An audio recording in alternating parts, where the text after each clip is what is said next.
Halo teman-teman, selamat datang di channel Scalping Trader. Ya, kembali saya buat list rekomendasi watchlist saham untuk trading di tanggal 29 Oktober 2024. Ya, seperti biasa saya disclaimer kalau saya tidak mengajak teman-teman beli atau jual. Jadi, saya melakukan analisa saham dan saham yang menurut saya menarik ya. Yang menurut saya menarik ya saya informasikan ke teman-teman dan saya harap teman-teman melakukan analisa ulang ya. Supaya teman-teman juga paham bahwa keputusan beli dan jualnya ada di tangan masing-masing. Dan ya biasanya saham yang saya rekomendasikan adalah saham-saham yang punya volatilitas tinggi atau dalam tanda kutip itu lagi main, dan ya sekali lagi tidak ada kepastian saham yang saya rekomendasikan naik. Jadi ya teman-teman harus melakukan analisa sendiri dan bertanggung jawab ya dengan trading teman-teman masing-masing.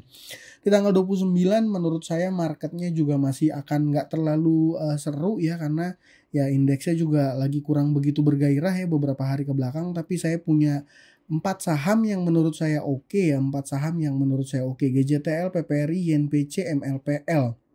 Ya, jadi untuk pembahasannya sendiri saya akan coba buat satu persatu ya, bahas satu persatu.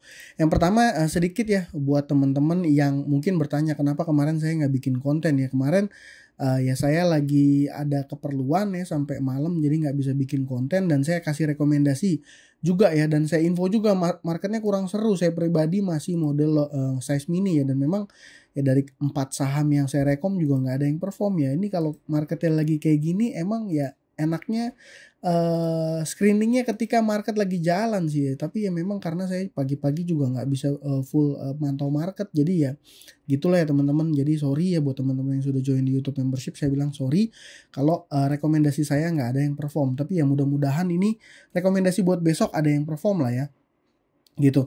Yang pertama tadi saya udah mention yang menarik menurut saya adalah saham GJTL ya. Kenapa saham GJTL menarik? Yang menurut saya hari ini selain ada akumulasi secara technical ya, secara chart ini juga posisinya resikonya menurut saya nggak terlalu besar ya. Ya mungkin kalau seandainya saya punya plan di GJTL ini, cut lossnya ini nggak akan terlalu jauh gitu ya, nggak akan ya posisi trade plan saya di GJTL ini nggak terlalu jauh ya. Kenapa? Ya sebenarnya sederhana teman-teman. Kenapa? Karena GJTL ini belum rilis laporan keuangan. Ini sudah saya mention di minggu lalu juga ya, di YouTube membership saya mention ini untuk saham swing mingguan gitu ya. Jadi ya kuartal 3 ini belum keluar ya. Jadi memang saya juga udah coba cari di keterbukaan saham GJTL ini belum ada ya. Ya, GJTL nih ya. Contoh nih saya kasih lihat ya. Ini masih belum ada. Terakhir dia ada info itu GJTL itu di tanggal 10 Oktober ya, 10 Oktober gitu. Jadi memang di sini belum ada, tapi kalau kita lihat berdasarkan TradingView ini GJTL di TradingView GJTL di TradingView malah dapat info ya. Coba saya buka TradingView dulu ya. Nah ini saya nggak tahu ya apa benar apa enggak, tapi ya mungkin prediksinya besok ya akan ada. Nah ini ya date 28 Oktober ya, mungkin period endnya ya pokoknya akan ada rilis laporan keuangan di area-area sini lah ya. Saya juga masih belum tahu ya. Ini mungkin dalam waktu dekat ini, dan saya memprediksi ini besok ya. Kalau dilihat ya secara historis teman-teman, setiap kali ada earning sahamnya tuh naik kenceng ya. Ini ada earning sahamnya naik kenceng. Ini ada laporan earning, kalau yang ini turun ya. Nah ini earning gap up. Rata-rata seperti itu ya polanya, earning gap up. Ya mungkin kalau seandainya ini benar ya, informasinya benar di bursa sih, Bursa Efek belum keluarin pengumuman resminya ya, tapi memang ini udah tercermin dari data transaksi, ada akumulasi ya. Ada akumulasi ya. Mudah-mudahan besok dia performnya, tapi saya juga bisa salah. Trade plan saya di sini saya mungkin akan antri di 1205 1210 gitu ya. Jadi cut lossnya mungkin akan di area sini 1170 ya, mungkin 1170 ya. Supaya benar mengkonfirm ya 1170, dan ya upside-nya mungkin akan tinggi gitu ya. Yang kedua ada saham PPRI. Ya kenapa saham PPRI menurut saya menarik? Karena volume yang terkreat di hari ini sungguh sangat besar ya teman-teman. Volume yang terkreat ini cukup besar ya. Dia berhasil break, dia punya resist area 120 ya. Ini kan area resist dia ya, menurut saya ini area resist nih 120-an ya, dan dia berhasil close di harga 123 ya. Mana ini menurut saya menarik. Nah, kalau ngelihat data transaksinya, Broksumnya ini MG dia buang barang besar sekali di harga atas ya, di harga 125. Ya, sebenarnya kalau data transaksi memang tercermin ini ada distribusi, tapi kita coba lihat dulu aja, kita coba pantau aja besok pola pergerakannya akan seperti apa. Apakah broker Beki sama OD ini besok mau akan ada follow up-nya lanjut untuk kerek saham PPR ini naik atau enggak gitu ya.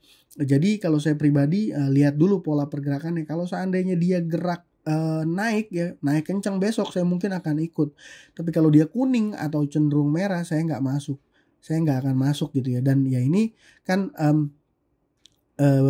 PPRI juga belum kasih pengumuman laporan keuangan kuartal ketiga ya. Mungkin sudah ada sentimen yang laporan keuangan kuartal ketiganya mungkin bagus ya, saya juga nggak tahu. Tapi ya volumenya ini break. Jadi kita pantau-pantau aja. Kalau dia nggak naik gimana ya nggak usah entry. Yang ketiga ini saya punya saham INPC. Loh, kenapa saham INPC menarik gitu ya? Kenapa saham INPC ini menarik? Ya sebenarnya kalau ngelihat dari data tanggal 29 ya. Nah, di tanggal 29 ini sebenarnya data transaksinya ini oke lah ya. Agak so-so ya sebenarnya. Jadi HPCC ini buang, yang beli YJ sama XL ya. Wow, XL.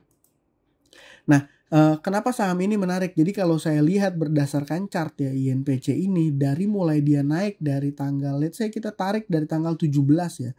Di tanggal 29 top buyernya YJ, kita tarik dari tanggal 17 ya. Kita coba tarik dari tanggal 17. Ini saya mundurin satu ya. Nah, saya mundurin dari tanggal 28. Broker YJ adalah konsisten ya, broker YJ adalah mover ya di selama pergerakan saham ini naik dari tanggal 17 ya.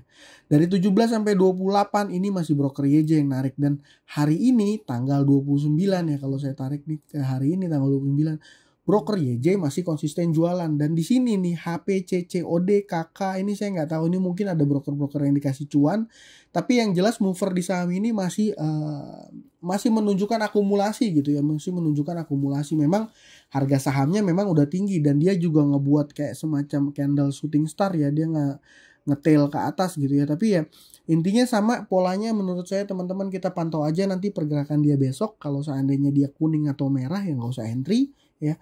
Kalau dia hijau mungkin bisa jadi peluang ya, bisa jadi peluang untuk kita masuk, karena kan dia pola pergerakannya pun ketika market opening gak lama dia terus perlahan naik gitu ya. Kalau kayak gini ya sebenarnya kalau trader yang udah paham gitu ya, teman-teman yang udah paham, saya yakin tinggal pasang chart 1 menit, jangan membuat low gitu ya, jangan nggak ada bantingan gitu ya, ya mungkin masih akan terjadi pertimbangan bagus untuk entry ya. Dan ya mungkin salah satunya juga trade book ya, buyer sama seller. Kalau di sini kan saya lihat juga masih lebih dominan buyernya gitu ya. Intinya seperti itu. Dan yang keempat ada saham MLPL. Nah, ini saham juga udah berkali-kali saya mention ya, saya rekomendasikan ya. Nah, kalau kita ngelihat berdasarkan data transaksi ini saat ini sudah terjadi distribusi ya.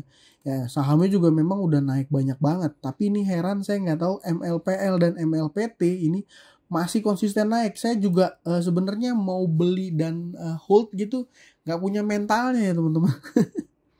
Nggak punya mentalnya ya. Nah, ini dari mulai tanggal 15 Oktober ya, 15 Oktober.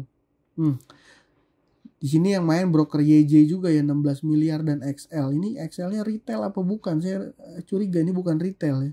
Jadi udah cuan kotos-kotos nih teman-teman, cuan luber lah ya. Dan ini juga satu grupnya dia, MLPT, yang sekalipun dia masuk kemarin ke FCA gitu ya, ke FCA gitu ya, di sahamnya masih terus naik, yang luar biasa kan ya. Nah, dan hari ini pun dia masih hijau 3,4%. Ini memang masih akan ada agenda saham-saham kayak gini ya. Soalnya kalau saham second liner lain menurut saya masih lebih banyak yang koreksi ya teman-teman. Jadi mungkin itu menurut saya di tanggal 29 besok ya, tanggal 30 besok ya, tanggal 30 ini tanggalnya salah, sorry. Ya mungkin itu ya, semoga video ini bermanfaat ya buat teman-teman yang belum subscribe boleh subscribe channel saya, support saya, dan yang belum join di YouTube membership boleh ya join di YouTube membership. Sekian aja dari saya kali ini. Terima kasih buat teman-teman yang sudah menonton. Salam cuan. Thank you.